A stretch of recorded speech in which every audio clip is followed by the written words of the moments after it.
Today on Overwatch This, the long-awaited Winter Wonderland update is finally live. We discuss the skins, the new brawl, and everything else in the world of Overwatch.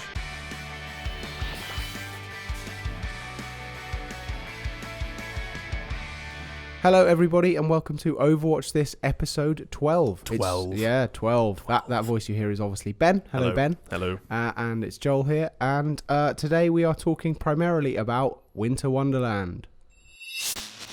So it's happened. We knew it was going to happen pretty much. The most predictable event in the history of But, Overwatch. it's interesting because you seem a bit down on it. I think it's not really nice.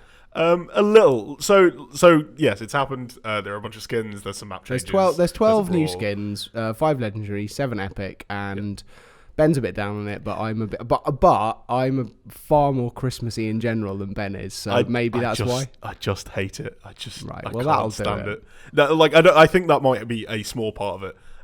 There are some really nice skins. I really like this. There's a Frostbite Pharah. That's actually not a legendary one. It's just an epic one, but it's just really nicely designed. Like, it glows really nicely. There's a fairly similar Reaper one actually as well. There's Yeti Winston that I think is great. Really good. And Rudolph Roadhog, which that's I didn't nice, call, but I'm a bit disturbed by his glowing belly button. It's amazing. Isn't it? Yeah, it's a bit odd, but they, it is well designed. To be a reindeer. Yeah. But some of the other ones, the best example is Frosted Zaya, which is literally one of her other skins. Yeah, it's rubbish. With some powdering on it. There's a GIF on Reddit of someone clicking between the two, and you're like, oh. The other one I'm not a fan of is Scrooge McCree, where basically all they've done is put a black top hat on him. That's it. Yeah, but that's ace. He's got a black stovepipe hat, and I think he's got some bad glasses too.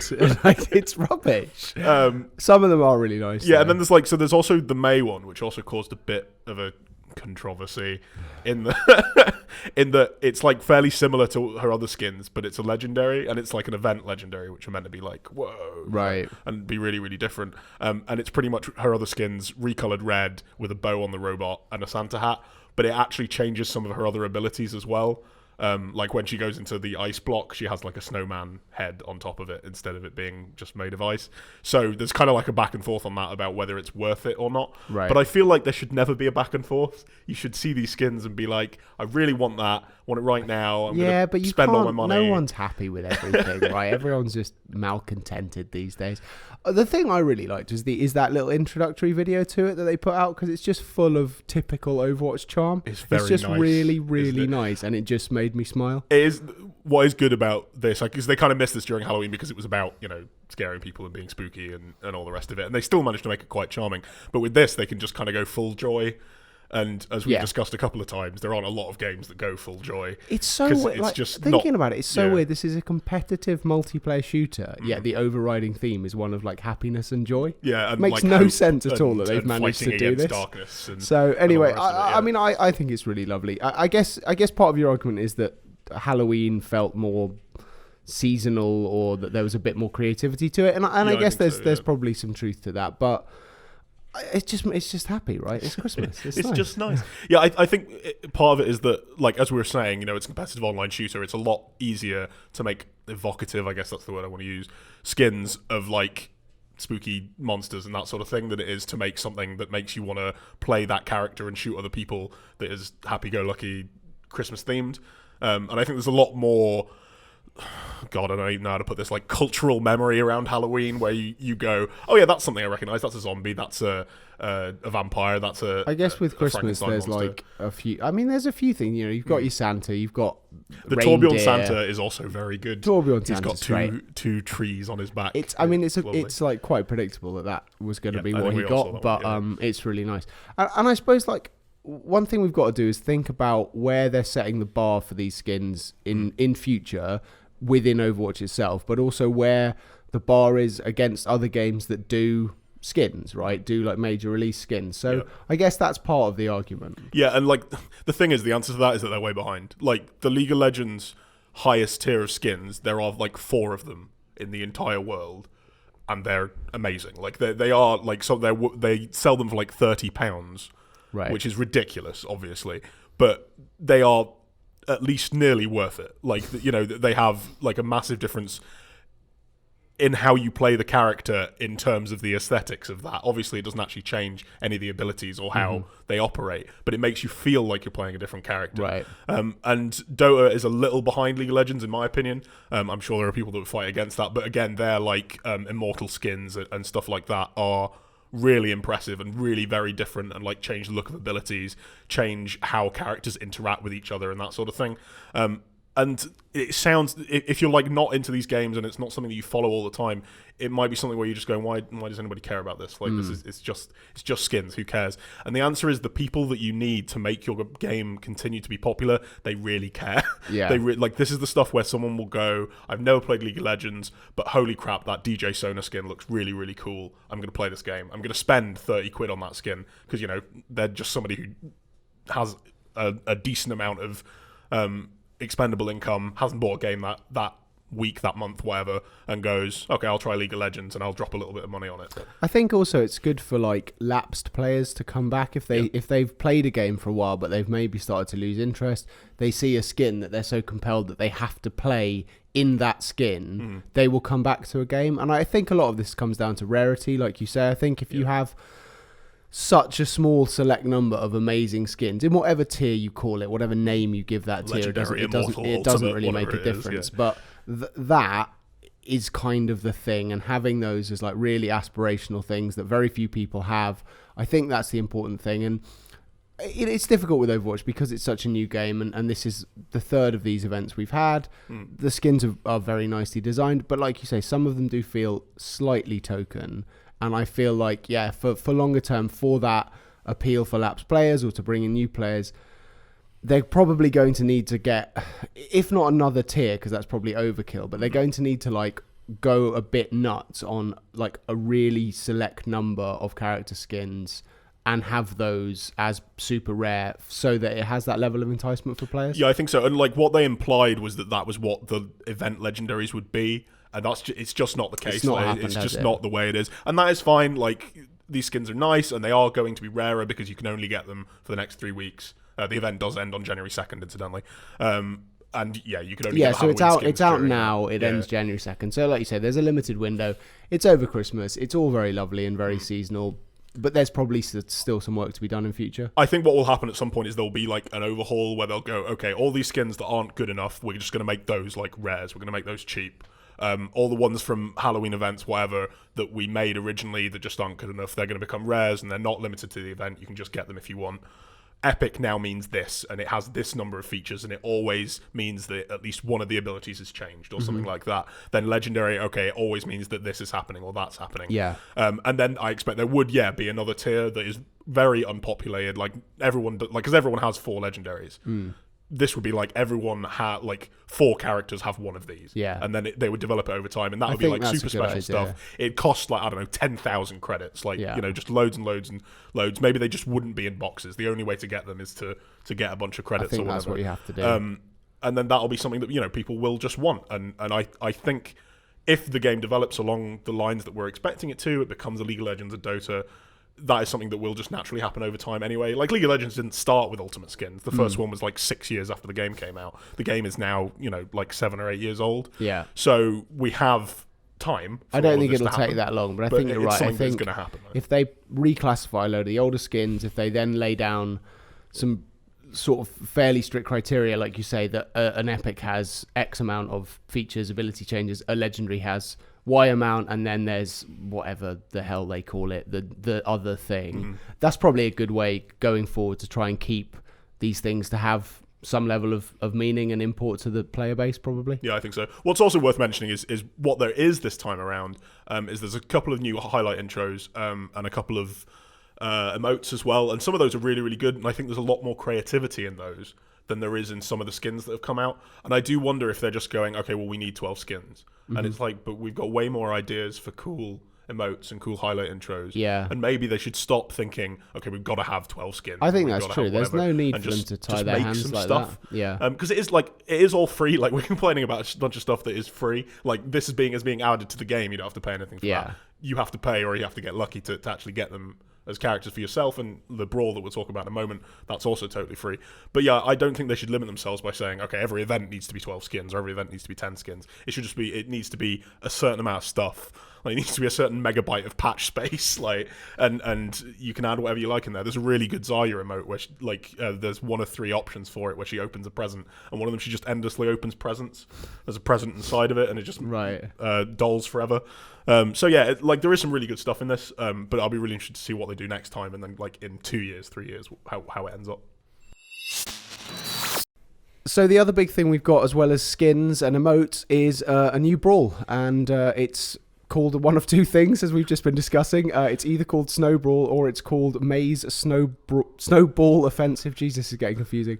It's basically one in a chamber snowball fight. Yeah, it's. I think it was added in Black Ops. Is that the game that they added in? First Black Ops. It's probably in mods and stuff before then. Certainly. But yeah, so you have a snowball in your snowball gun. You can shoot it. It one-shots anybody.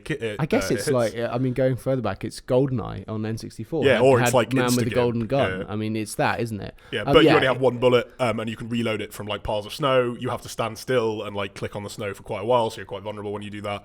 You also have May's Ice Wall and her Ice Block, and if you kill enough people, you also get up to her ultimate. It's 6v6. Yeah, and it's on Eco Point. Yeah, and that's it. Yeah. I quite like it. I'm quite a big fan of One in the Chambers stuff. I played a lot of it in the first Black Ops. I just quite like the level of tension. I think I really like Instagib. Like I really like Instagib and that sort of thing as a mode to play. I don't think I would want it to be like the main competitive mode of anything. Absolutely not. But it is like a lot of fun. In a similar way to like 3v3 and 1v1. It's something that you can play that's just kind of while competitive, it is casual at the same time. And you can just play it and like, oh yeah, this is fun, cool, and then you can go back to normal Overwatch or go back to a different game or whatever. Yeah, I quite like it. I watched some of it earlier. It does look good, but you're playing the role of Grinch today. I am. So again, you think there's a decrease in quality in terms of the Brawl compared to what we got for the previous 2 events, i.e. we had Summer, we had Lucio Ball, and Halloween we had the zombie revenge that's thing, the one whose name I'd totally forgotten. So yeah, you're contending that it's not as good as those. Yeah, I think so. Like for Junkenstein's Revenge, that was a whole new thing. It was this co-op thing. Okay, you can only pick one of 4 characters, but okay, this time you can only pick 1 character. Same thing in Summer. And it was a whole new map that they designed, a whole new way of playing. And then in Summer, it was just totally different. I mean, it was a Rocket League ripoff. Yeah. Like it was. And they admitted as much on the forum when people were like, this is great. They were like, go play Rocket League. It was still quite a departure. Yeah, it was very, very different. This is... I think it feels like Overwatch. Like you are playing a character shooting that a gun, aren't you? Yeah. You're playing a character that is in the game. It's a 6v6 mode. Okay, the map's quite small, but you're using abilities that you're used to. They haven't reinvented a map. They haven't made like whole new mechanics that I've never seen before. Like, so it feels kind of ordinary. I think you're probably right. Again, I love Christmas, and I quite like this, and it looks really charming. It's good to reverse these roles sometimes. But I do think you're probably right. I think that it's basically a winter reskin with a game mode that we've seen for years in other things, and yet I still quite like it. I do honestly wonder, this might sound stupid given the size of the team that almost certainly works on these things, but between Halloween and now, it's not a long time at all. It's 6 weeks. Yeah. Like if you're... And the way game development works with all of these things is, generally speaking, the development of whatever it is, if it's a patch or a game in itself, goes right up until the deadline. So if they took right up until their Halloween deadline to make the Halloween update, they really have not left themselves a lot of time to make the Christmas during that update. time, like there was the Thanksgiving break, which is at least a couple of days. Yeah, and there was BlizzCon. Yeah, there was BlizzCon, which shuts the company down. You've got to think about that. Like, if they had, they had to do the Halloween update, they had to prep for BlizzCon, which is obviously a huge amount of work for the whole company. They've put a whole new character out. Yeah, they've rebalanced the character, made PTR changes, which we'll come on to as well for other characters. It's not a lot of time left, so like plus the map that they made during that time as well. Yes, that's on PTR still. As well. Like it really might just be a case of resources are stretched and they did the best they could. Yeah, I think so. I think like I'm saying, I wasn't expecting them to reinvent the wheel, but they didn't go as far as I was expecting. But also, they've probably had about 4 weeks' work to put into this, along with all the other stuff they've actually been doing. Like, you can probably take a couple of weeks off when it comes to, like, Thanksgiving, small bits, and BlizzCon. Like, BlizzCon does shut the company down for a week. So, like they have had very little time. We were debating like a couple of episodes back whether the issue would be that Halloween didn't get a lot of dev time, or whether it was this that wouldn't get a lot of dev time. And it looks like it was this. I think it was this. So we'll kind of see. We'll see when the spring one comes out. Obviously, there's a Christmas break to go. But yeah, the spring one, I would assume, will be later in like March or something. So they're gonna have 3 months of dev time there, and they can do whatever they like really. So there's another few Christmassy bits and pieces. We've had a trio of maps that have been Christmasified. That's definitely a word. Snowed up. To various extents, right? Yeah. So Eco Point Antarctica, which is the one the Brawler's on, has some fairy lights around it. I think that's about it. There might be a little more snow on the ground, but it's quite hard to tell because it's in Antarctica. Hanamura is pretty different. It's like basically completely whited out as far as I could tell. I haven't had like a big in-depth look at it, but yeah, that was pretty much remade entirely. And then King's Row has a bit of snow on it. Yeah. And looks quite nice. They're just like nice cosmetic changes. They did the same thing for Halloween. I think we can expect this to happen. I don't really know how they're going to like theme the spring stuff. That's quite difficult. Easter, yeah, bunnies everywhere. That could be what it is actually. I can imagine that. But I mean, so these are aesthetic changes and little else. But I'm sure they'll look quite nice. It's nice to extend the kind of Christmas they'll feel. Be active instead of the normal maps during quick play and competitive play until the second. I would assume. I'm fairly sure that's how it worked. That sounds right. One thing of more tangible effect, which I feel like my life has been spent talking about this, honestly, is the symmetric changes, which we talked about like 2 months ago. We then talked about extensively when they came to the PTR. Yeah. They're now live. Yeah, they're now live, and it feels weird that we're not going to spend longer on them, but I honestly think we've done enough. She's come to live in the same state she went to PTR, other than some bug fixes, basically. And I'm really excited to see how that changes the game, if she ends up being a much used character, or if she'll need more fixes. Basically, what they said was we're going to take some extra time to make this one, and then what they put out, everyone liked, and it worked really well. So they didn't need the extra time. That's got to be just put her out, and the now way you want it to go. Yeah, pretty much. Yeah. So now on the PTR is just Oasis as like new stuff, because Symmetra brought a few of the quality of life and bug fixes that they were testing there as well. Yeah. So we're still thinking Oasis live early next year. That's what they said. Yeah. I would guess the second week of January or something. Yeah, that sounds about right. And in sort of other news, housekeeping news, we've got a couple of tournaments coming up. Before we go on to those, we mentioned either last week or the week before, we were going to a tournament in London last week. It got cancelled. Yeah, they tried to run it. All of it got cancelled. And they tried to run it the first day, and I think basically their internet just wasn't working. What an amazing way for that to cancel an event. The internet isn't working. Yeah, and they'd flown like teams out. They'd flown out a bunch of talent. So Emby, who's like one of she hosted like the Atlantic Showdown. She was there, like she was going to be the desk host. They had casters and all the rest of it, and it just didn't happen. It's not good, they tried to run it the first day, didn't happen. Everyone came back the second day, didn't happen.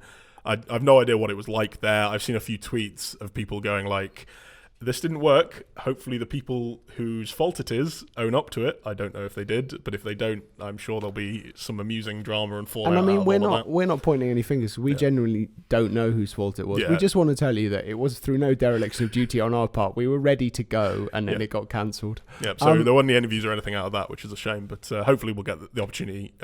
They said it's going to be rescheduled for next year. So well, there we go. However, 2 tournaments upcoming this weekend, which probably won't be cancelled. I wouldn't think so. No. So IEM is taking place somewhere I've entirely forgotten. It's some place that I can't even pronounce, so it's probably for the best. And then MLG's in Las Vegas. Both of these tournaments actually have really, really big teams at them. MLG's got like MVS, who won the big Korean tournament that was going on for a while, the Apex tournament.